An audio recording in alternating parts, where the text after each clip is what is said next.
सभी पत्रकार बंधुओं को नमस्कार। आपको याद होगा कि संसद के अंदर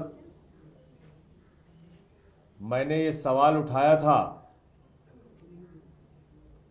कि भारतीय जनता पार्टी दिल्ली के अंदर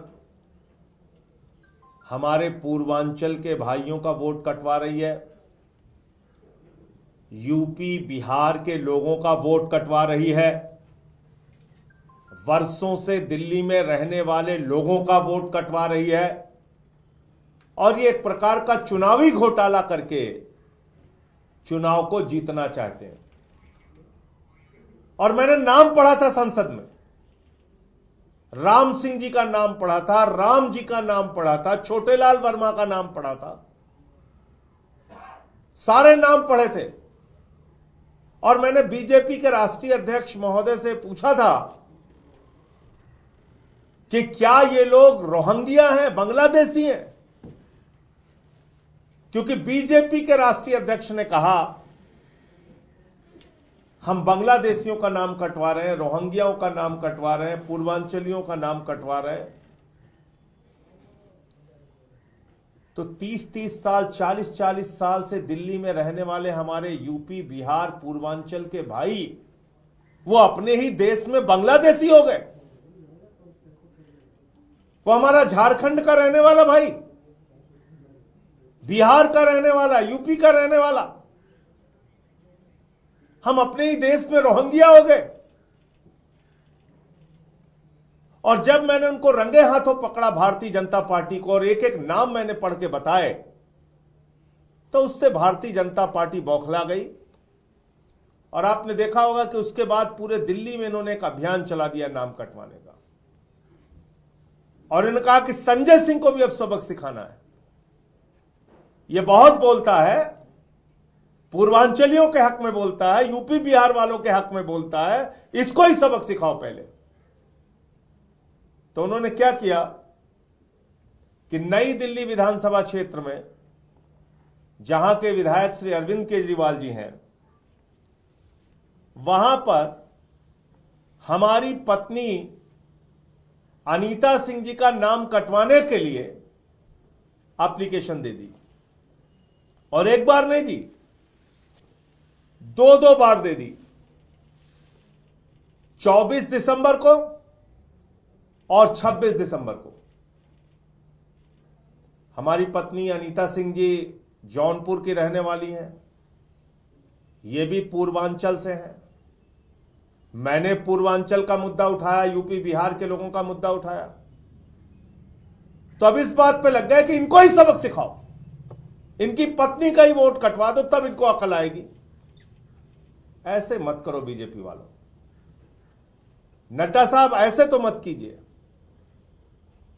इस तरह से तो दिल्ली के अंदर चुनावी घोटाला मत करो भाजपाइयों, इस तरीके से तो चुनाव मत कराओ तुम।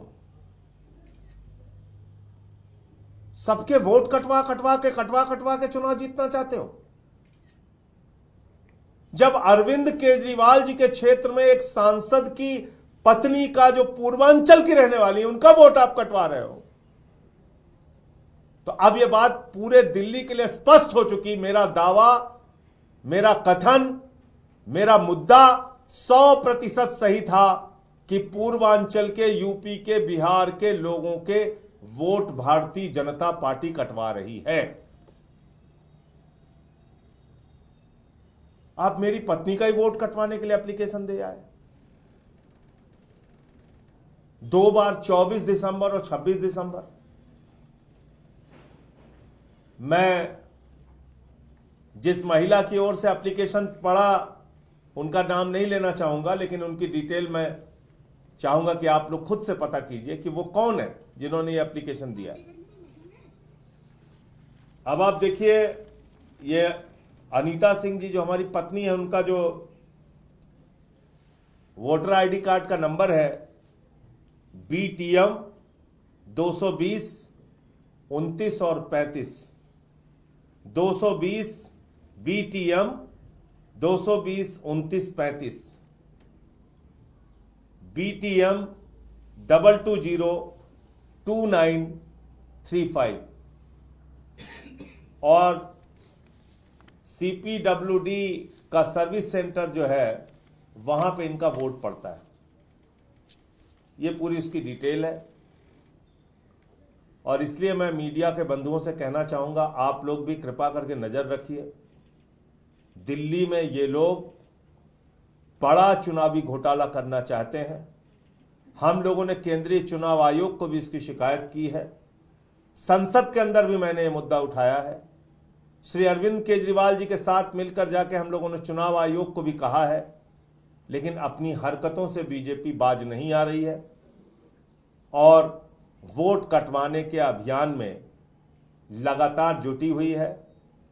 तो मैं देश के मीडिया बंधुओं से, आप लोगों से भी हाथ जोड़ के निवेदन करूंगा कि जो प्रयोग इन्होंने महाराष्ट्र के अंदर किया, हरियाणा के अंदर किया, उसी चोर दरवाजे से वोट कटवा के चुनाव जीतने की भारतीय जनता पार्टी की मुहिम को विफल करना है और इसमें सच्चाई आपको दिखाने की आपसे अपील कर रहा हूं। मैं जो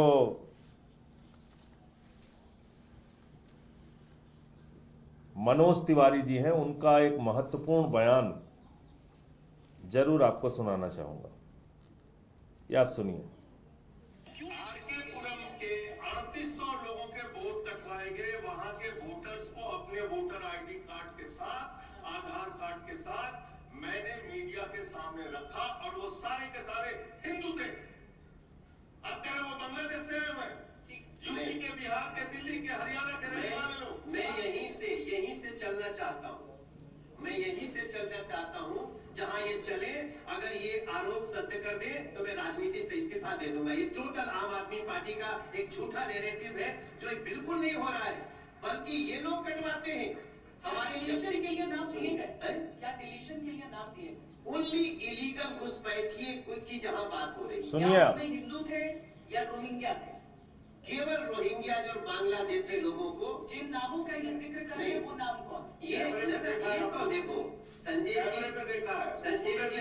अरविंद केजरीवाल जी के वो राजनीति से इस्तीफा देने की बात कर रहे हैं। हम आपको बोल मैं भी राजनीति से इस्तीफा दे दूंगा। हाँ आप चलिए, मैं कह रहा हूँ खुलेआम, मैं तुरंत इस्तीफा दे दूंगा अगर आप गलत साबित एकदम गलत साबित हुआ तो। और आपके 3800 लोगों के वोट डिलीट कराने के लिए इन्होंने एप्लीकेशन दिया देखो। जिसमें हिंदू है ना, अगर हिंदू है तो उनका नहीं करना चाहिए। ये सुन लिया आपने। ये मनोज तिवारी जी भारतीय जनता पार्टी के जो सांसद हैं वो कह रहे हैं कि जिसका एप्लीकेशन दे रहे हैं, जिनका नाम कटवाने के लिए हम लोग अभियान चला रहे हैं भारतीय जनता पार्टी की ओर से, वो घुसपैठियां हैं, रोहिंग्या हैं, बांग्लादेशी हैं। और मैं चिल्ला चिल्ला के कह रहा हूं कि वो हिंदू हैं, यहीं के रहने वाले हैं, यूपी बिहार पूर्वांचल के लोग हैं। तो मैं आज मनोज तिवारी जी से पूछना चाहता हूं, क्या मेरी पत्नी जो पूर्वांचल की रहने वाली हैं, जौनपुर की, ये रोहिंग्या हैं, बांग्लादेशी हैं?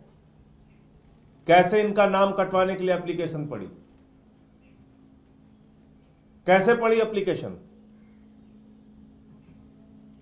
तो इसलिए भारतीय जनता पार्टी पूरी तरीके से दिल्ली में चुनाव हार रही है। इसलिए सारे गलत हथकंडे अपना के वो चाहते हैं चोर दरवाजे से घोटाला करके चुनाव जीतना।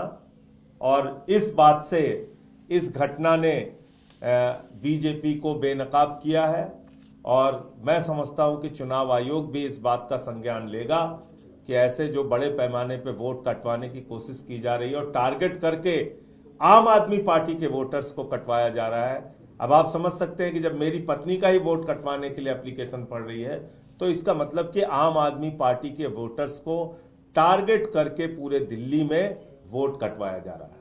आपके कोई प्रश्न हो आप पूछ सकते हैं। सर, आपको ये कैसे पता चला कि इनका वोट कटवाने की एप्लीकेशन दी गई है? दूसरा कि इसके पीछे बीजेपी है, इसका कैसे पता चला कि कौन है? देखिए, इस पूरे अभियान में भारतीय जनता पार्टी के कितने कितने लोगों ने एप्लीकेशन कहां कहां दी है उसकी भी डिटेल हम आपके सामने रख चुके हैं। इसलिए मैंने कहा कि जिन्होंने एप्लीकेशन दिया है, मैं उनका नाम आपके सामने नहीं लूंगा। मेरी पुख्ता जानकारी है, 100% जानकारी है कि 24 दिसंबर और 26 दिसंबर को एप्लीकेशन दी गई वोट कटवाने के लिए, जिसमें अनीता सिंह जी का नाम है, जिनकी डिटेल मैंने आपके सामने पढ़ के बता दिया। और जिन्होंने एप्लीकेशन दी है, थोड़ा आप लोग भी मेहनत कीजिए, पता कीजिए कहाँ की हैं, कब, क्यों। भाई जब ये वहाँ रह रही हैं, आप लोग भी आते हैं मीडिया से कभी बाइट लेने, आप देखते होंगे पत्नी वहाँ रह रही हैं हमारी, तो फिर इनका नाम कटवाने के लिए एप्लीकेशन क्यों पड़ गई? ये तो सवाल बनता है। और किसने दे दिया एप्लीकेशन? बेवजह क्यों कोई देगा? क्या इंटरेस्ट है किसी का? किसी गैर राजनीतिक व्यक्ति का मैं बड़ी विनम्रता से पूछना चाहता हूं, किसी भी गैर राजनीतिक व्यक्ति का इस बात से क्या मतलब है कि इनका वोट वहां है या नहीं है? उसका क्या फायदा है? क्या फायदा है उसका? तो भारतीय जनता पार्टी तो अभियान चला रही है। मैम, तो तुगलकाबाद के बूथ नंबर 117 का हमने डिटेल दिया था, शायद 117 या 115, जहां पे कुल 1300 वोट है, और बीजेपी के कार्यकर्ताओं ने 554 वोट कटवाने के लिए एप्लीकेशन दे दी। तो ये अजीब बात है। कहीं 11,000 सहदरा में दे रहे हैं, कहीं कुछ दे रहे हैं, कहीं हजारों हजार नाम कटवाने के लिए आप एप्लीकेशन दे रहे हैं। अब अगर हम लोग सजग ना रहें तो आप तो हमारे घर के ही वोट कटवा देंगे। धन्यवाद। चुनाव में भी क्या इन्होंने यहीं पे वोट डाला था और जाके उसी जगह पे नई दिल्ली विधानसभा में ही वोट डाला था। सर, हरदीप पुरी का बयान आया, वो कह रहे हैं कि बांग्लादेशी रोहिंग्या को लेकर अरविंद केजरीवाल ने खुद ही आपत्ति दर्ज की थी। आप उनको अगर हटा रहे हैं, उनके वोटर लिस्ट से नाम हटवा रहे हैं, तो मैं तो पूछ रहा हूँ भाई, ये इनका नाम अनीता सिंह है, जौनपुर की रहने वाली है, मेरी पत्नी है। हरदीप पुरी जी से पूछ के मेरी मदद कीजिए कि ये बांग्लादेश से हैं कि रोहिंग्या हैं, ये क्या है, बता दीजिए। और वो जो नाम मैंने पढ़ा था, राम सिंह, राम, छोटेलाल वर्मा, वो सब रोहिंग्या हैं कि बांग्लादेशी हैं? क्यों ड्रामा कर रहे हैं लोग? एक्सपोज हो चुके हैं दिल्ली में भाजपाई, क्यों ड्रामा कर रहे हैं? और खुद हरदीप पुरी जी एक्सपोज हो चुके हैं। बक्करवाला EWS कॉलोनी में तो हरदीप पुरी जी ने बसाया है रोहिंग्या और बांग्लादेशियों को। वो बता रहे थे UN की पॉलिसी है, 24 घंटे उनको पुलिस का प्रोटेक्शन है। मतलब अपने गुनाहों पे जश्न कैसे मनाना है, ये कोई भाजपाइयों से सीखे। गुनाह भी इनका कि 10 साल से घुसपैठिए हिंदुस्तान में आ रहे हैं, ये कुछ नहीं कर पाए बेचारे। जो कहते हैं हमारा सीना 56 इंची का है और 156 इंची का है और हम तो भगवान के अवतार हैं, इंसान है ही नहीं है।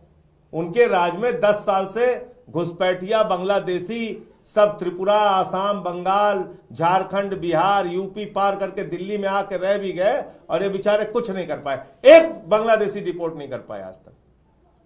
तो तुम्हारा गुनाह, तुम्हारा अपराध, तुम्हारा पाप, और खुद ही जश्न मना रहे हो उस पर। तो मतलब बेशर्मी देखिए कि उस पर बोलने की इनकी हिम्मत नहीं होनी चाहिए, बोल भी रहे हैं लोग। अब देखिए इनकी हालत। धन्यवाद।